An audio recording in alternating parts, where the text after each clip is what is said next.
After discovering my fiancé's affair with my sister, I decided to end my relationship with them and continue my life without them. I still vividly remember the day when I excitedly introduced my sister to my fiancé, never imagining that it would set off a chain of events that would turn my life upside down. Initially, they seemed to hit it off and became the best of friends, which brought me joy.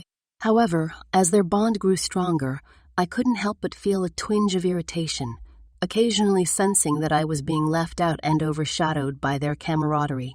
This feeling of being excluded intensified when my fiancé and I planned a much-needed vacation together.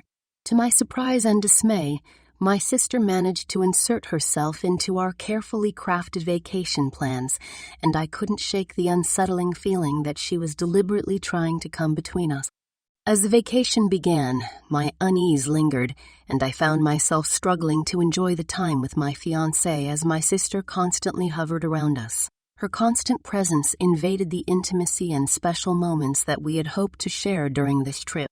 I tried to brush off the uneasiness and focus on the positive aspects, but it was difficult to shake off the feeling that our vacation was no longer solely about us. The dynamics had shifted, and I felt increasingly like a third wheel in my own relationship. As days passed, my frustration mounted, and I realized that addressing this issue was essential if we were to salvage the vacation and, more importantly, preserve the bond I cherished with my fiancé. The most frustrating aspect of the situation was that my fiancé never seemed bothered by my sister's constant presence. She never once grumbled or made any indication that she was uncomfortable whenever my sister was present with us. It seemed as though my fiancé could never say no to my sister, and because of this, I couldn't help but worry whether she valued their friendship more than our engagement. I am a photographer by profession. Therefore, in order to collect my thoughts before discussing the matter with my sister, I made the decision to go outdoors for some fresh air. My annoyance was compounded when I found out that my sister had abandoned her room in favor of ours in order to watch a movie with my fiancé. This made the situation even more inconvenient for me. When I went outside to get some fresh air and clear my head, I ended up climbing one of the neighboring mountains so that I could take some pictures. I had no idea that what I would see via my camera's viewfinder would blow any of my preconceived notions out of the water. The natural beauty that I was surrounded by was astounding, and I couldn't help but gasp in awe at the stunning surroundings.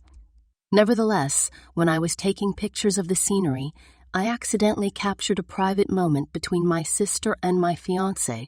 When I learned that they had gotten closer than I had ever anticipated, my jaw dropped, and it appeared that my worst suspicions had been fulfilled. My heart sank. My feelings of hurt and betrayal were overwhelming, and I realized that I could not continue to ignore the problem at hand any longer. It was time to confront both my sister and my fiancé about the invasion of our privacy and the breach of trust that had occurred as a result of what had happened. Upon returning to the room, I couldn't believe the audacity with which my sister and fiancé acted as if everything were normal. Their nonchalant demeanor only intensified my anger, and I felt insulted that they believed they could deceive me so effortlessly. It was a turning point for me, and at that very moment, I resolved to stop being passive and decided to take matters into my own hands. I knew I couldn't let them get away with betraying my trust, and I was determined to make them pay for the hurt they had caused me. My plan of action began with spending more time with them and closely observing their interactions. While on the surface I tried to maintain a facade of normalcy, deep inside, I was fueled by a desire for revenge. Every smile they exchanged, every touch, and every conversation reminded me of the betrayal I had endured. I couldn't bear the thought of them enjoying their quality time while I suffered in silence. Thus, I embarked on a spree of spoiling their moments together, using the lamest excuses to intrude and interrupt. My actions were not born out of malice towards my sister, but rather as a way to expose the truth and put an end to the deceit that had been brewing behind my back. To see the reaction of my sister, I proposed to my fiancé for marriage and pushed her hard to get married within a week. My sister appeared to be very upset, so I asked her the reason for her disturbed mood, and she lied to me. I was enjoying my sister being in this situation, as I wanted her to feel what I felt when she invaded my personal time, and I began kissing my fiancée and embracing her in my arms more than was necessary in front of my sister. I falsely claimed that I was unable to provide a timely response because I was buried in an excessive amount of work-related tasks that required my immediate attention.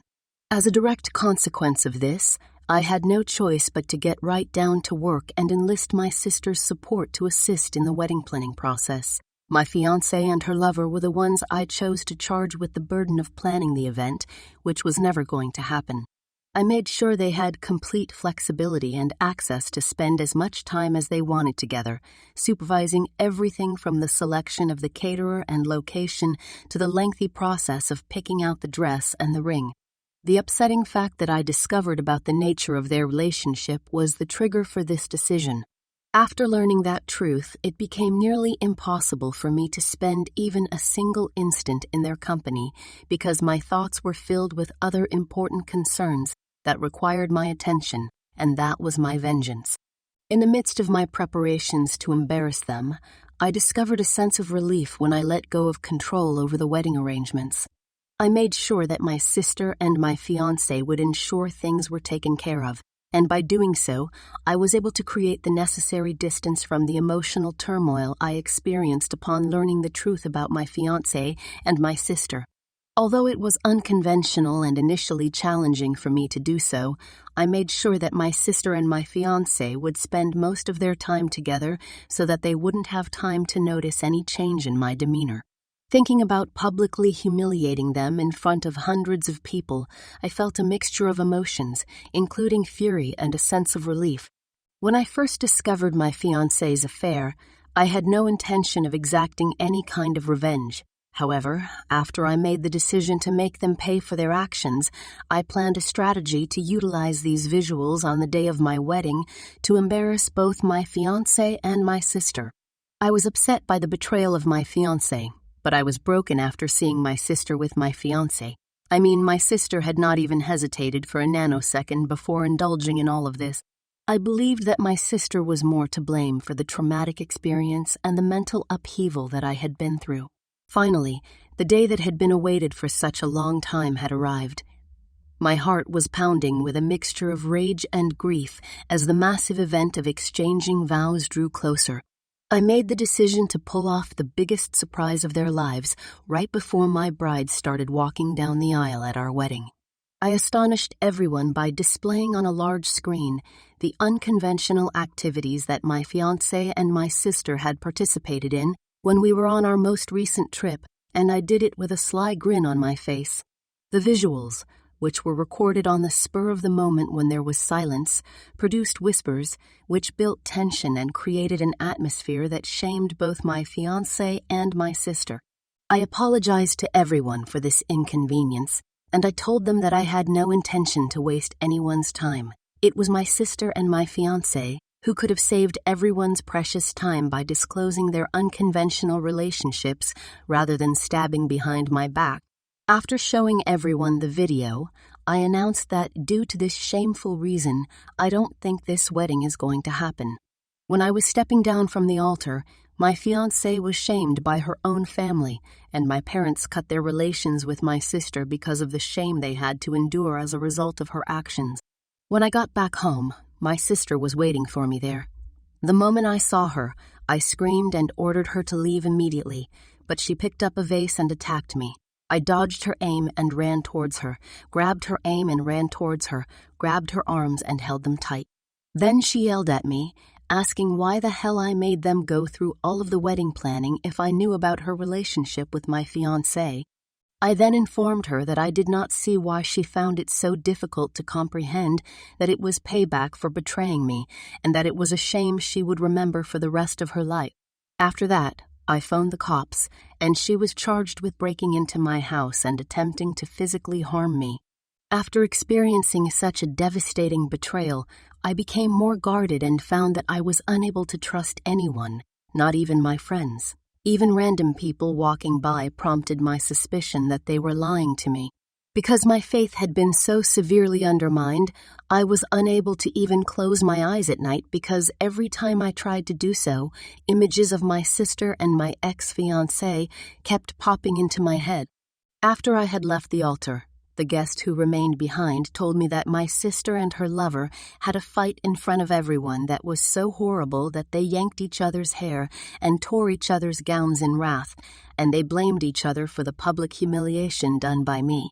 My ex-fiancé approached me after the severe backlash and begged me to give her a second chance. I reminded her that she was the one who actually took our relationship for granted, and after the damage she had done to my soul, I would never even like to see her face. Then, I warned her that if she ever dared to call me in the future, I would report her to the authorities for ruining my mental health. After years of battling through tough times and facing numerous challenges, I have emerged victorious thanks to the unwavering love and support of my parents. Now I can finally embrace my normal life once again. The struggles I endured made me wary and skeptical of people's intentions, but with time and healing, I have learned to let go of those doubts. It's liberating to be able to go out with my friends, enjoy their company, and build meaningful connections without the constant weight of suspicion on my shoulders. My journey has taught me the importance of self-care and resilience, and now I am actively striving to live a healthier and happier life.